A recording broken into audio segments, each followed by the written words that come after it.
लक्ष्मी का अपने घर में पूरा दबदबा था। हिटलर की तरह वो सारा काम अपने पति और बेटे से करवाती। धीरे धीरे उसके पति की तबीयत खराब रहने लगी।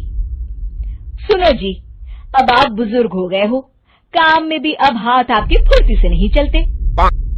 अरे भाग्यवान, भगवान से डर।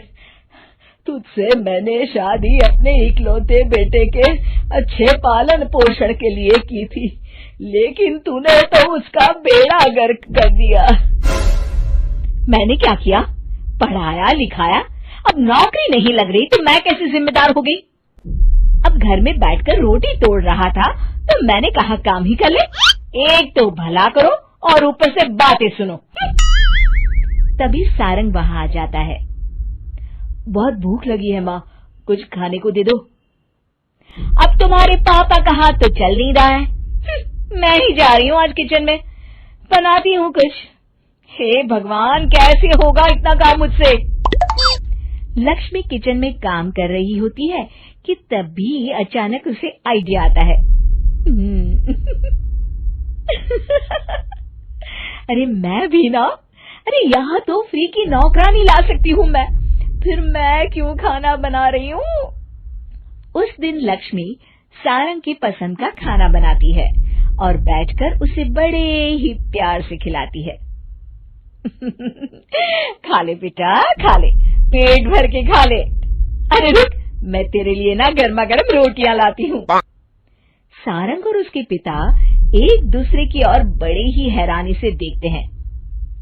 बेटा सारंग, जरूर दाल में कुछ काला है, वरना ये औरत तो हमें बासी खाना भी सुकून से ना खाने दे। सुनील की बात लक्ष्मी सुन लेती है और जोर जोर से चिल्लाने लगती है। अरे हाँ, भलाई का तो जमाना ही नहीं रहा। एक तो आग में खुद को जलाकर तुम लोगों के लिए खाना बना रही हूँ और ऊपर से तुम्हें दाल काली लग रही है। अरे माँ, पिताजी का ये मतलब नहीं था, तुम बुरा मत मानो। अरे हाँ बेटा, तू कहता है तो मान लेती हूँ। लक्ष्मी सारंग के पास बड़े ही प्यार से बैठ जाती है और फिर कहती है, बेटा मैंने ना तेरी शादी करने की सोच ली है। अब तेरे पिताजी के हाथ भी नहीं चलते, तो सोच रही हूँ तेरे लिए बीवी ले आऊं। अब पता नहीं ना मैं भी कब मर जाऊं। अब ऐसे भाग्य भी कहाँ है हमारे। क्या कहा? अरे हाँ, तुम तो चाहते ही हो कि मैं मर जाऊं, लेकिन मैं अपनी प्यारी बहू का चेहरा देखे बिना नहीं मरूंगी। हाँ माँ, शादी तो मैं कर लूं, लेकिन मैं नौकरी नहीं करता, फिर कोई क्यों देगा मुझे अपनी बेटी? अरे क्यों नहीं देगा बेटी? इतना बड़ा घर, खेल खलियान है, किस चीज की कमी है हमारे पास? जो आएगी राज करेगी, राज। हम तो ना कर पाए राज, ये बोलो कि एक और नौकर तुम्हारे पास आ जाएगा। मैं कहती हूँ चुप हो जाओ।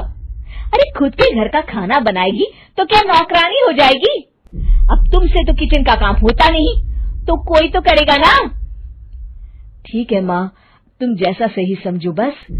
अब मेरी एक शर्त है, लड़की जो भी हो वो दिखने में कैसी भी हो या कहीं की भी हो, बस पढ़ी लिखी होनी चाहिए।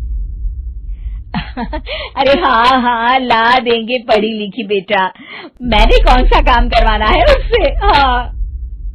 और फिर एक दिन पास के गांव की ही रति से सारंग की शादी हो जाती है। रति दिखने में बहुत ही सुंदर थी, साथ ही साथ काफी पढ़ी लिखी थी। रति को लक्ष्मी के सौतेले होने की बात पता नहीं थी। शुरू में जब रति ने सारंग को घर का काम करते देखा तो हैरान रह गई। अरे ये तो अच्छी बात है कि आप घर का काम करते हैं, लेकिन मैं तो घर में ही हूँ ना, आप क्यों कर रहे हैं जी? जाइए आप नौकरी के लिए अप्लाई कीजिए ना। तभी लक्ष्मी वहां आ जाती है। अरे रति बहू, करने दे उसे काम। और हाँ, मेरे घर के कुछ नियम है, कायदे हैं, यहाँ बीच में ना ही बोलो तो तुम्हारे लिए अच्छा होगा। रति को लक्ष्मी की बात कुछ अजीब सी लगती है। वो समझ नहीं पाती है कि वो ऐसा व्यवहार क्यों कर रही है, लेकिन उसे लक्ष्मी के सौतेले होने के बारे में कुछ पता नहीं चलता है।